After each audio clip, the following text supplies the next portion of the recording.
Hello and welcome to AC Arts News. I'm Ranjita. And I'm Curtis. And tonight we're going to be talking about the future of Adelaide's high-rise buildings. The current smoking laws.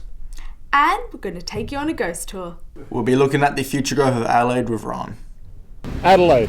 It's the 5th largest city in Australia and home to 1,203 million people. In 2012, Adelaide was ranked as one of the most livable cities in Australia, with, and I quote, the least expensive food, mortgage interest, and financial insurance services than any other capital city.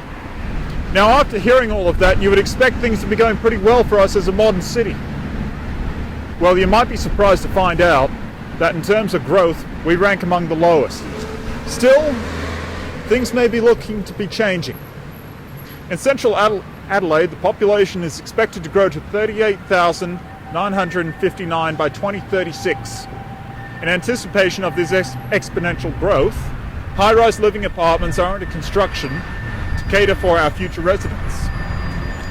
In addition, the new Ra Hospital facility has also provided a number of work opportunities for those in need of employment. This in turn is helped to provide growth to the job markets in the construction industries and all the businesses that rely on them. We went out to ask some of the public what they thought of the developments going on in the city. How would you feel about more apartment high-rises being constructed in the inner city and the surrounding suburbs? Yeah, that would be cool because I would love to live in the city, especially with the amount of tourism we're getting here and international students. I think it's making us look good for a state. Considering that we're in the bottom of Australia's growth, I think it would be great for us to start booming. I would actually, because I like to see local businesses develop and prosper. And with the upswelling numbers that we will be getting in the future, it's going to be fast become an issue on how we are going to accommodate these new people. With more changes in the laws for smoking, we want to know what this can mean for Adelaide. Over to you, Ellie. In recent years, smoking in Australia has changed. Smoking laws have been in place to not only limit where someone can smoke, but also the taxation on smoking and who and where cigarette companies can advertise to. This began when it was discovered that smoking was linked to cancers and other diseases, and yet 20% of Australian males and 16% of females smoke. Since the discovery of smoking linked to cancer and the advertisement against them, we have seen a decrease in the amount of smokers in the past 15 years. This is really good, since it links to cancers, heart problems, lung disease, and poor blood circulation. In 2016, elected officials planned to enforce a new law which will make smoking in outdoor dining areas illegal. Is this another law to help people quit smoking?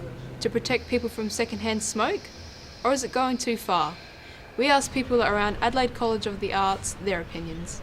Since smoking got banned in, pubs and then, restaurants and stuff, people obviously had to go to outside areas to smoke. And that's where they felt comfortable doing it. They knew they could do it there. So now that they've been banned from doing it, I think it probably could start, you could deter people from going into these certain places. They were given these places outside areas to smoke.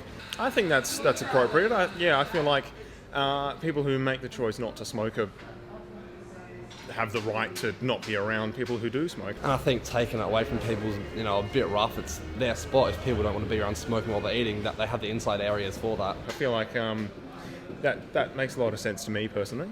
Yeah. The government should keep making the laws against smoking as it can save lives, and the money with its increase of taxation will affect tobacco. Even with the information and taxes affecting tobacco, the decision to smoke or not to smoke is in the hands of the people. I've been Ellie. Back to you, AC Arts News. Thanks, Ellie. And now we'll wait until 2016 to see if these new laws will take effect. And now things are getting spooky as we now find out about the world of the paranormal in Adelaide. Over to Jared. Adelaide is a lively city full of entertainment, friendly people and welcoming environments. But little you may know, few of these environments that we stroll past or encounter every day have a thrilling crime heritage behind them. Murders and suicides of the people of Adelaide dating back to the early 1800s. But don't let the early dates fool you, as the world that we most commonly refer to as the paranormal is being brought back to life more than ever before. There is no room for the faint-hearted or skeptic here, as today we delve into the new and exciting tourism attraction of Adelaide's ghost crime investigations. I'm Dana Hogg and I'm a paranormal investigator for Ghost Crime Tours in Adelaide. Dana is a former military operator who worked as a freelance private investigator and has now turned her attention to capturing and documenting paranormal activity within many old residential areas, including old jails and mental asylums, and is now a part of the ever-expanding local and tourist attraction Ghost Crime Tours. The Ghost Crime Tours sound like such an exciting way to introduce new tourists to Adelaide, as well as teaching local people who aren't aware that they are actually walking over historical crime scenes. What would you say to these people who are interested in the tour? We've had amazing feedback from tourists and we intend to keep showing these tourists more exciting parts of our city. Out of respect to the living relatives of any victim, all of the murders on our tour have a minimum history of no less than 50 years after the actual event occurred. So it's really exciting. If you have a passion for history and crime, then book a place on our Adelaide CBD tour today. What would you say to people who don't believe in the paranormal? How do you respond to people who don't support the things that your business does? I would say there's no guarantee that you'll see any paranormal activity on our tours, but there have been times that people have seen them. So whether you believe in it or not is up to you. I myself have made a career out of this and I believe in it and I always will. Thanks, Jared. Sounds like a scary experience. Well, might sound interesting. Anyway, that's all for this week.